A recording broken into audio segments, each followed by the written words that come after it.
મારો આ બાવો સીતારામ બાપુ નાનકડું એવું શિવરાત્રિના મેળામાં ઘોલકી જેવો ઉતારો કરીને બેઠો હોય. કોઈ આવે ના આવે, કેટલા મોટા ઉતારા શિવરાત્રિમાં થાય, પણ આખી જે પરંપરા છે એક નાનકડો એવો ઉતારો. મને બહુ કહી ન શકે પણ હું જાઉં જ. ન કીધું હોય તો હું અમુક ઉતારે જાઉં. જગુ બાપુને ત્યાં જાઉં, શેરનાથ બાપુને ત્યાં જાઉં, મુક્તાનંદ બાપુની પાસે જાઉં, ગિરનારને પગથિયે, એમ જ્યાં જ્યાં જાઉં એમ જાઉં, પણ હું બાપુની પાસે જાઉં. કહી ન શકે પણ હું જાઉં. મારો કહેવાનો અર્થ, સાધુઓએ લોઢાની હાંકળોય ફાટે પણ ફીટે નહીં લોહાની લકીર, લોઢા ઉપર લકીર. લોઢાની હાંકળોથી મારા ને તમારા અનેક ગાડાઓને એણે ખેંચ્યા છે, આપણા જીવનના ગાડાના રસ્તા ઉપર રાખ્યા છે. આપણા જીવનના ગાડાના પાટા ઉતરવા નથી. પહેલાં તો પાટા જ હતા ને બળદગાડા, આ વ્હીલ નહોતા. અત્યારે વ્હીલવાળા આ ટાયરવાળા જે પૈડ્યા આવ્યા, પહેલાં તો બળદગાડા એનો પાટો ચડાવવામાં આવતો. અમારું મહુવા તો કેન્દ્ર ગણાતું બળદગાડાના પાટા ચડાવવા. અગ્નિનો ભઠ્ઠો થાય, એમાં પાટો હોય, લોખંડ ફૂલે, પછી ઓલા લાકડાના ઓલા ઉપર કરી અને પછી ફિટ કરે ને પછી પાણી નાખે એટલે ચોંટી જાય. આવા કેટલાય જગતના ગાડાઓ આ સાધુ પુરુષોએ ખેંચ્યા છે. નહીંતર તો આપણે વચ્ચે અટકી પીડ્યા હોત કોણ આપણને પહોંચાડ. તો લોહલંગરી બાપુ, આ બધા જ સાધુ સંતો, આ ચેતન ભૂમિકાઓ. ચેતન તો લાભ લઈ ગયો, બાકી કામ કરી ગઈ ચેતન સમાધિ. અને એને કેટલી મોટી કથાનો આ મનોરથી બની ગયો છું. અને મારે એના વખાણ કરીને કાંઈ લેવાનું નથી ને એને પણ ન ગમે. પણ મને બાપુ એને સ્પષ્ટ કહ્યું કે બાપુ, મેં કીધું ભાઈ બધી સગવડ છે ને બાપા, એક તો 13 દિવસમાં ઊભું કરવાનું, અને ગામડાની કથા હોય, ગુજરાતની કથા હોય, એટલે પછી કાંઈ એમાં કાંઈ સંખ્યાનો કાંઈ મેળ ખાય નહીં, કેટલું કોણ આવે એમાં કાંઈ નથી. મને એણે એટલું જ કીધું કે બાપુ તમે ચિંતા જ ન કરો, જે કંઈ વિતજા માનસિક સેવા એ તમે મને આપી. પણ ક્યાંક કનેક્શન ચેતન સમાધિનું પણ રહ્યું હશે. તો બાપુ આટલા ગાડાઓને એનો જે આખો ઇતિહાસ છે પણ હું થોડું ઘણું જાણું, આ સંતો પાસેથી સાંભળ્યું હોય બાપુ વિશે. અમારા સ્થાન જેટલા હોય એટલા વિશે તો મેં થોડુંક જાણ્યું જ હોય ને સાહેબ, જાણવું જોઈએ ને અમારા જે સ્થાનો. અને મને આનંદ છે કે મારી વ્યાસપીઠે લગભગ બધા સ્થાનોમાં જઈને એ સ્થાનની ચેતનાની સેવા કરી છે. એનો મને આનંદ. મારા સાધુડાઓનું સ્થાન કથા માંગે પછી હું બહુ નાનો પાડી શકું, સમયની રાહ જોવી પડે, પણ હું જાઉં ખરો. તો મારો કહેવાનો અર્થ એટલો જ છે બાપ, કે આવી આ રામકથા જે ત્રાસનું હરણ કરે છે અને દુઃખનું હરણ કરે. તો કેટલા ત્રાસ છે રામાયણમાં, કોને કેટલા ત્રાસ આપ્યા એનું આખું લિસ્ટ છે રામાયણ. અને કેટલા પ્રકારના દુઃખોને હરે છે. આ મને ને તમને રામકથા એમાંથી એનો મહિમા સમજાવે છે. એનો સંવાદ કરીશું. શિવજી વળી એમ કહે, વિનય પત્રિકામાં તો એક મલનું આખું પદ તુલસીદાસજીએ લખ્યું કે મારું મન કઈ રીતે મલિન થયું, મારી આંખો કઈ રીતે મલિન થઈ, મારા કાનમાં કેમ મેલ જામી ગયો, મારા હાથ કેમ મલિન થયા, મારા ચરણો કેમ. એ આખું પદે તમારી પાસે હું મૂકીશ વિનયમાં, કે કેટલા પ્રકારના મલ છે આપણા જીવનમાં. શિવજી પાર્વતીને કહે છે, કલયુગનો મેલ અને મનનો મેલ એને આ કથા હરી લે છે. એવું માતમ સમાપનમાં ગાયું છે, શરૂઆતમાં પણ ગયું. આજે આપણે કથાની શરૂઆત કરીએ છીએ ત્યારે એના મહિમામાં તુલસીદાસજીએ 7 ભાગમાં રામકથાને વ્યવસ્થિત ગોઠવી છે. હું જે 100 રામાયણની વાત આપની પાસે હમણાં બોલ્યો કે ભાઈ એટલું તો હું કહી શકું કે આ રામાયણ શું કહે છે, આ રામાયણ શું કહે છે, આમાં શું, એના વિભાગોમાં કયું પૃથકતા છે, એ બધું આપને હું ગુરુ કૃપાથી કહી શકું. પણ અત્યારે તુલસીએ 7 સોપાન લખ્યા, જે આપ જાણો છો. બાલ, અયોધ્યા, અરણ્ય, કિષ્કિંધા, સુંદર, લંકા અને ઉત્તર. આ એક નિસરણી છે. અને 7 સોપાનની રામકથામાં પ્રથમ સોપાનનો આરંભ કર્યો ત્યારે તુલસીદાસજીએ સંસ્કૃતમાં 7 મંત્રો લખ્યા. ઘણા લોકો એવું એ વખતે કહેતા હતા ને અત્યારે ઘણા એમ કહે છે કે તુલસીદાસજીને સંસ્કૃત નહોતું આવડતું. આવું હજી લોકો કહે છે. કહેવાતા બુદ્ધિજીવી. તુલસીદાસજીએ સંસ્કૃતમાં નથી લખ્યું આખું. એ તો શ્લોકો તો મંગલાચરણમાં થોડાક લખી નાખ્યા, કે એનું સંસ્કૃત કાચું હતું. હજી 450 વર્ષ પછી પણ અમુક લોકો એને છોડતા નથી. મોરારી બાપુનું સંસ્કૃત કાચું હોય એમ કહો તો એ સત્ય છે. તુલસીદાસજીનું સંસ્કૃત કાચું છે એ કહેવું તો અપરાધ છે. આ મહાપુરુષ એવું સુંદર સંસ્કૃતથી રામચરિતમાનસની રચના કરી શક્યા હોત કે સંસ્કૃતના વિદ્વાનો ચકાચોંધ થઈ જાત. પરંતુ સાધુ પરોપકારી છે. એને શ્લોકને મારા તમારા જેવા માણસો સુધી પહોંચાડવો હતો. શ્લોકને આપણે ત્યાં સુધી પહોંચાડવું. અને મેં ગઈ કથામાં કહ્યું, ફરી વખત દોહરાવું છું કે આપણે ત્યાં આપણા ગ્રંથોમાં જ્યારે જ્યારે વિષાદ થયો છે ત્યારે એનું બહુ સારું પરિણામ આવ્યું છે. વિષાદ પ્રસાદમાં પરિવર્તિત થયું. આપ જાણો છો કે ક્રોંચ પક્ષી પોતાના વિહારમાં હતા. ક્રોંચી અને ક્રોંચ, એમાં એક પારધી એને તીર મારે છે અને એની જોડીને ખંડિત કરે છે. એ વખતે વાલ્મીકીજી સ્નાન કરવા માટે આવ્યા અને એમણે આ જોયું અને વાલ્મીકીજીના મનમાં એકદમ શોક ઉત્પન્ન થયો કે પારધી તે આ શું કર્યું? આવી સુંદર જોડીને તે શું કામ ખંડિત કરી? અને એ શોકમાંથી શ્લોક જન્મ્યો. વાલ્મીકી રામાયણના વાલ્મીકીજી આદિકવિ ગણાયા અને એ શ્લોક અનુષ્ટુપ જાતિનો શ્લોક નીકળ્યો છે. એટલે કે વિદ્વાનોએ કહ્યું શોકને શ્લોકત્વ પ્રાપ્ત થયું, શ્લોકમાં પરિવર્તિત થયું. તો વાલ્મીકીએ શોકને શ્લોકમાં પ્રસ્થાપિત કર્યો. તુલસીદાસજીએ એ પ્રસ્થાપિત થયેલા શ્લોકને લોકોના હૃદયમાં સ્થાપિત કર્યો. કે આ ચોપાઈઓ, આ છંદો, આ દોહાઓ, આ બધું. હું રામકથાને અંગત રીતે જોઉં ત્યારે પહેલી વસ્તુ તો મને એ લાગે કે આ ત્રિભુવનીય ગ્રંથ છે. પહેલી વસ્તુ મને એ લાગે આ ગ્રંથમાં સતયુગનું ધ્યાન પડ્યું છે. આ ગ્રંથનો તમે આરાધના કરો તો સતયુગના તમે ધ્યાની બની શકો. આ હું જરાય વધારે પડતી વાત નથી કરતો. આ ગ્રંથ છે ત્રિભુવની, એમાં સતયુગનું ધ્યાન છે.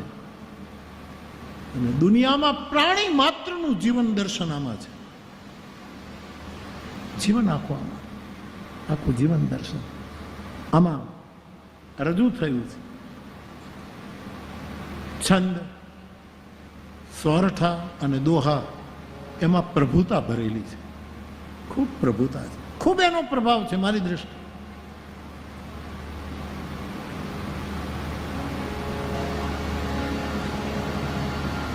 ચોપાઈનું પોતાનો અલગ છંદ છે, જરૂર હું કહીશ. પરંતુ આ ચોપાઈઓ જ્યારે હું લઉં, હું બોલું, ગણગણું, પાઠ કરું માણસનો, ત્યારે મને એક જ છંદ યાદ આવે અને તે સાવિત્રી છંદ. એનો એક જ છંદ મને યાદ આવે. અને એક ગુજરાતીમાં રામાયણ છપાયેલું આપણું જૂની કથાઓનું, એનું નામ હતું અમૃત રામાયણ. અમૃત રામાયણ છપાયેલું. એટલે આ કથા અમૃતમય છે, આ કથા ત્રિભુવનમય છે, આ કથામાં પ્રભુતા છે, આ કથામાં જીવન છે, આ કથામાં ધ્યાન છે. આ કથાનો મારા માટે સાવિત્રી છંદ છે અને આ બધું જ આ કથા મારા માટે છે. આવી રીતે હું આનો મહિમા ગાઈ શકું. એમાં બધું જ આવી જાય, જીવન દર્શન આવી જાય. આ બધામાં આ બધું તત્વ તમે ના ન પાડી શકો. હા, તમારે વાંધો જ લેવો હોય તો તમે ગમે ત્યાં વાંધો કરો. રામાયણની એક ચોપાઈ છે, તત્વી વિરોધમાં જ કોઈ. તમારે વિરોધ જ કરવો હોય તો પછી એમાં કાંઈ આપણે એમાં તો કોઈ વિરોધ કરે એમાં તો સાધુએ જવાબ જ ન અપાય. એમાં બોલાય જ નહીં, એમાં કાંઈ પડાય જ નહીં, એમાં અંદર જવાય જ નહીં. શું કામ આપણે જઈએ કે લોકોને તો ગમે તે વાંધો કરવો હોય, ગમે તે અર્થ કરવો.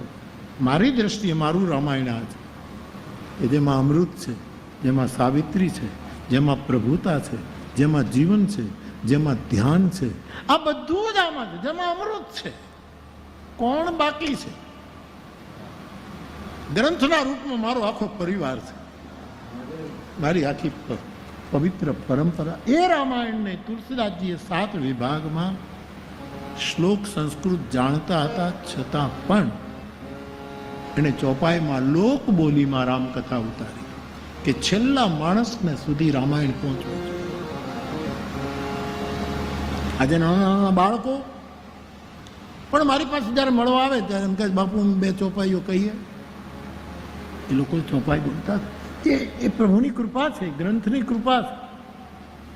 તો તુલસીનું સંસ્કૃત કાચું હતું, એને મારે એક જ શ્લોક કહેવાનો, યન માયા વશવર્તિ વિશ્વમખિલમ બ્રહ્માદિદેવાસુર. આનો જરાક 2-3 અર્થો લગાડીને મને આપો કે આનો અર્થ શું થાય, તો હું તમને તમારા પગમાં મારા માટે કાશી. અર્થ કરો તો મુશ્કેલ છે સાહેબ, પરંતુ પંડિતો પણ જે શ્લોક નથી સમજી શકતા એ શ્લોકને લોક સુધી પહોંચાડવા માટે તુલસીએ લોક બોલીનો પ્રયોગ કર્યો. જેમ કબીર સાહેબે કહ્યું, કબીર સાહેબ તો એક શબ્દ ન બોલ્યા હોત બાપુ, અને મૌન રહીને મારા તમારી સામે જોયું હોત ને તોય આપણા બેડા પાર થઈ જાત. એને શ્લોકની કે ભાષાની જરૂર જ નહોતી, પણ છતાંય એ લોક બોલીમાં આવી. ભગવાન બુદ્ધે શું કર્યું? લોક બોલીમાં આવ્યા. મહાવીર શું કર્યું? લોક બોલીમાં ઉતર્યું. એમ તુલસી શ્લોકને લોકમાં ઉતારે છે. 7 શ્લોકો પ્રારંભમાં લખ્યા. આપ જાણો છો, એનું સ્મરણ કરી લઈએ.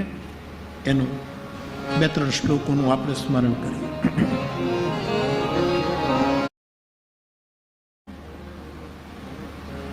છંદ હોય, રસ હોય, બધું જ હોય, પણ તુલસી લખી નાખે પહેલા શ્લોકમાં વૈશ્વિક મેસેજ આપે છે સર્જકોને, મંગલાનાંચ કરતા. એ તમારો છંદ, એ તમારો વર્ણ, એ તમારો વાક્ય, એ તમારી પંક્તિ, એ તમારા અર્થ સમૂહો, એ રસ સાહિત્યના, એ લોકોનું કલ્યાણ કરે છે, લોકોનું મંગળ કરે છે. તો લોકોનું મંગળ કરવું જોઈએ. 5 જણા બેસીને તમે હામ દાંત કાઢીને બોલીને વૈયા જાઓ, એમાં લોકોનું કલ્યાણ નથી થતું. લોકો સુધી પહોંચે, તુલસી લોક સુધી પહોંચ્યા. ખેડૂત પાણી વાળતો વાળતો ભગત બાપુ, કાગ બાપુ જ્યારે ગાયો ચરાવવા જતા પીપાવાવની ધરતીમાં બાપુ, ત્યારે એક દાંડીઓ રાખે ને એમાં ડોલ હોય, માલઢોરને પાવા માટે ડોલ હોય, એની દોરડી હોય, અને એ ડોલને સાફ કરી એમાં રામાયણનો ગુટકો હોય. ક્યાં સુધી રામાયણ મને તમને લઈ જાય છે. હમણાં જ નીતિનભાઈ, હું અકાદમીમાં બોલતો તો સાહિત્યિક વિદ્વાનોની સામે, મેં કીધું આપની પાસે તો મારે શું બોલાય, પણ મેં કીધું તમે બધા ભેગા થઈ અને ગાય ઊભી કરો છો, એને દોવો છો, એનું દૂધે કાઢો છો, એને મેળવણ નાખીને દહીં પણ કરો, પછી બહુ મથો છો, ખૂબ મંથન કરો છો, પછી એમાંથી માખણે કાઢો. ઉપકાર છે, માખણ કાઢો તો ચોક્કસ નવનીત આપો છો, પણ કીટું રહી જાય છે. શુદ્ધ ઘીમાં ભક્તિરામ બાપુ કીટું કાઢી નાખવું પડે, ત્યારે મમતા મલ જરી જાય. એક મળ છે મમતા, ઉત્તરકાંડમાં એ નીકળી જાય. શુદ્ધ બ્રહ્મરૂપ નારાયણ રૂપ ઘી થાય, લીલું છમ જામ ખંભાળિયા જેવું દાણાદાર ઘી, જામ ખંભાળિયાનું ઘી હોય એવું ઘી એમાંથી ઉત્પન્ન થાય. અને સાહેબ, મેં વિદ્વાનોને કીધું કે તમે આ બધું કરો, ગાય રાખો, આખી ગાય તમને દોઈ લો, દોણા ભરો, મેળવણ નાખો, જેટલા મેળવણો નાખવા હોય એટલા નાખો, સપ્લિમેન્ટરી જેને આપણે જેટલું જેટલું ઉમેરો કરવો એ કરો, પછી એનું મથો, પછી નવનીત માખણ કાઢો, પછી એને તાવો, પછી ટીટુવાર ઘી લઈ લો. પણ કમસે કમ હે વડીલો, છાશ તો છેલ્લા માણસ સુધી પહોંચે એવું કરો. છાશ, માખણ નથી જોઈતું છેલ્લા માણસને. ઘી તમને મુબારક, મંથન તમને મુબારક, ગાય તમને આખે આખી દૂધણી ગાય મુબારક, પણ છાશ તો પહોંચાડો છેલ્લામાં. તુલસીએ છાશ પહોંચાડવાનું કામ કીધું. અને તેથી એક ચોપાઈમાં છાશ શબ્દનો ખાસ પ્રયોગ પીડા સાથે કરે. ચાહી અમીએ જગ જોરઈએ ને છાછી.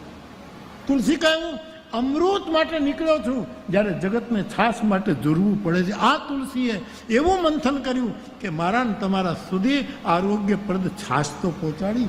આ છાશ પહોંચાડવાની પ્રક્રિયા એ રામકથાના શ્લોકોમાં પડી છે. હું આ ગ્રંથ ગાઉં છું એટલા માટે નહીં, મેં આ ગ્રંથને સેવ્યો છે એટલા મને કહેવાનો અધિકાર છે કે આ ગ્રંથ લોક સુધી પહોંચ્યો છે, લોક સુધી પહોંચ્યો છે, લોક સુધી પહોંચ્યો. કેટલો લોક, મેં વિદ્વાનોને કહેતો હતો કે મેં રામાયણમાં કેવટ પ્રસંગ કહીએ અને પગ મને ધોવા દો રઘુરા એ પદ ન ગાઈએ તો લોકો એમ કે મોરારી બાપુએ રામાયણમાંથી આ ઉડાડી મૂક્યું. હકીકતમાં પગ મને ધોવા દો રઘુરા એ કંઈ થોડું આમાં પણ લોક સાહિત્યનું પદ આ ભજન જે ભગત બાપુએ લખ્યું એ ન ગાઈએ તો લોકો એમ માને છે કે રામાયણનો એક ભાગ તોડી નાખ્યો છે. આટલે સુધી આપ્યો છે. તો ભગત બાપુ પીપાવાવની દરામાં ગાયોને ચરાવવા જાય ત્યારે ડોલ હોય અને એમાં રામાયણનો ગુટકો હોય અને એ રામાયણને લીધે એ ડોલ ફૂટી ડોલ નહોતી, એનું તળિયું હાજું હતું. અને એ લાઠી એ દંડક નહોતી, દંડ દેનેવાળી લાઠી નહોતી, ટેકો દેનારી લાઠી હતી. એને લઈને ફરાય. એમાં એને સ્વામી મુક્તાનંદજી મળી ગયા. સાહેબ એક સાધુ પુરુષનો ભેટો થયો અને મુક્તાનંદજીએ કહ્યું તું કાંઈક પણ બોલ. અને બોલવા ગયા અને મુક્તાનંદજી બાપુની થઈ. અને પછી જે પહેલો સવૈયો નીકળ્યો એના મોઢામાંથી સાહેબ, અને પછી તો એ જે ધારા છૂટી, આખું પદ્મશ્રી, એની શ્રી ખીલી ગઈ. આખી પદ્મની એક શ્રી હોય છે, એને આનો વૈભવ તો લોક સુધી પહોંચાડ્યું. કાગબાપુએ રામાયણ ઉપર બહુ લખ્યું. અને મેં એટલા માટે નીતિનભાઈ નહીં કે એને રામ ઉપર, રામાયણ ઉપર, આ તો શિષ્ટ સાહિત્યના માણસ છે સાહેબ, એને એ શબ્દ સેવ્યો છે. પણ ખ્યાલ આવી ગયો છે કે શબ્દનો સાર તો રામ છે, એટલે કેટલું બહુ સારું સપ્તક લખ્યું. એમાં તું એકાદું સપ્તક કમ્પોઝ કરીશ અને ગાવાની કોશિશ કરી કે રામ નામનું ક્યાં જઈ રહી છે. તો સાહેબ લોક સુધી રામકથા પહોંચી. ગોલોકમાંથી નીકળી અને ગોંડલ સુધી પહોંચી. ગોલોક એટલે સાધુ સંતના કોમળ હૃદયમાંથી નીકળેલી, રાખ હૃદયમાંથી, શિવજીના માનસમાંથી આજ ગોંડલ સુધી, લોહંગ સુધી આ પહોંચી છે સાહેબ. તો એના 7 મંત્રોમાં વિદ્વતા પ્રગટ કરવા માટે નહીં પણ વિનય વ્યક્ત કર્યો કે મને મારા ગુરુની કૃપાથી સંસ્કૃત આવડે છે. એ ખાલી વિનય વ્યક્ત કર્યો. પણ હજી વિદ્વાનો હજી કહે છે ને તુલસી ને સંસ્કૃત નહોતું આવડતું. જાઓ ને હવે નહોતું આવડતું. તુલસી હોત તો આવો જ જવાબ આપત, નહોતું આવડતું. લે નથી. પણ 7 મંત્રો પ્રત્યેક કાંડના જે મંગલાચરણના મંત્રો છે વચ્ચે વચ્ચે જ્યાં, અને રુદ્રાષ્ટક તો લો, એ તો મહાદેવને બેઠો કરે એવું સંસ્કૃતમાં આખું રુદ્રાષ્ટક. પરંતુ 7 મંત્રોમાં મંગલાચરણ કર્યું. પહેલા મંત્રમાં વંદે વાણી વિનાયકો, ભગવાન ગણેશ અને સરસ્વતી માની વંદના કરી. બીજા મંત્રમાં ભવાની શંકરો વંદે, શ્રદ્ધા વિશ્વાસ રૂપે પાર્વતી અને શિવની વંદના કરી. એક શ્રદ્ધા છે, શિવ વિશ્વાસ છે. વ્યાખ્યા પછી કરીશું. વંદે બોધમયમ નિત્યમ ગુરુ શંકર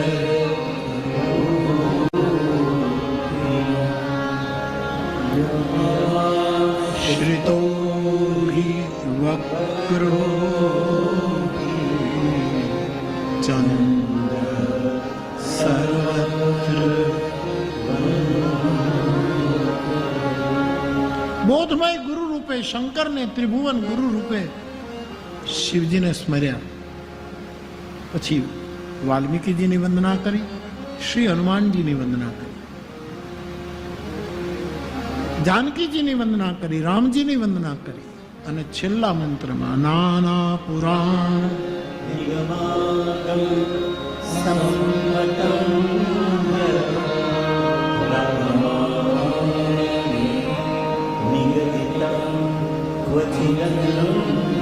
સ્વાંત સુખાય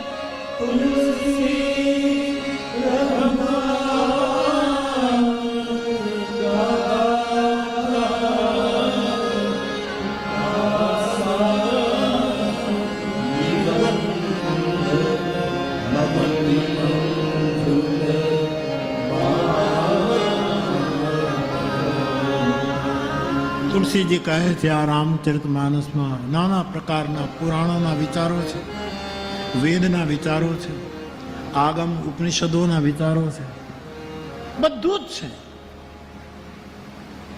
અને તુલસીએ કહ્યું કે થોડુંક કદાચ તમને બીજા ગ્રંથમાં ન મળે એવું પણ આમાં છે.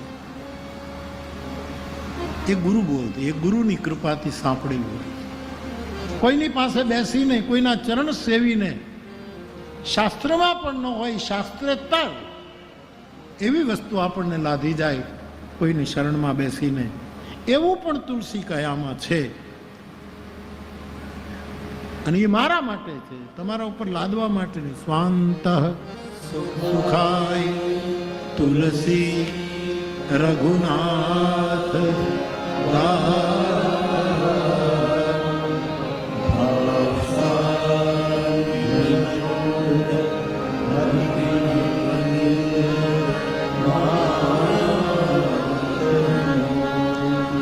બાપ 7 મંત્રોમાં પહેલા સોપાનનું મંગલાચરણ કર્યું.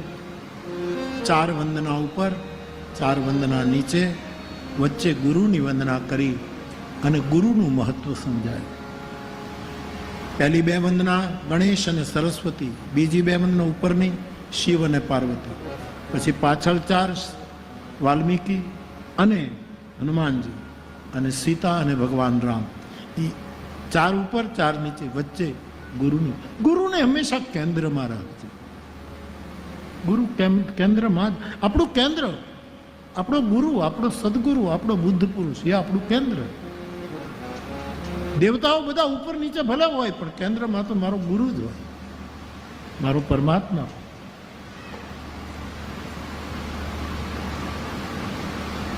હમણાં મને એક ભાઈ એક પુસ્તક આપ્યું,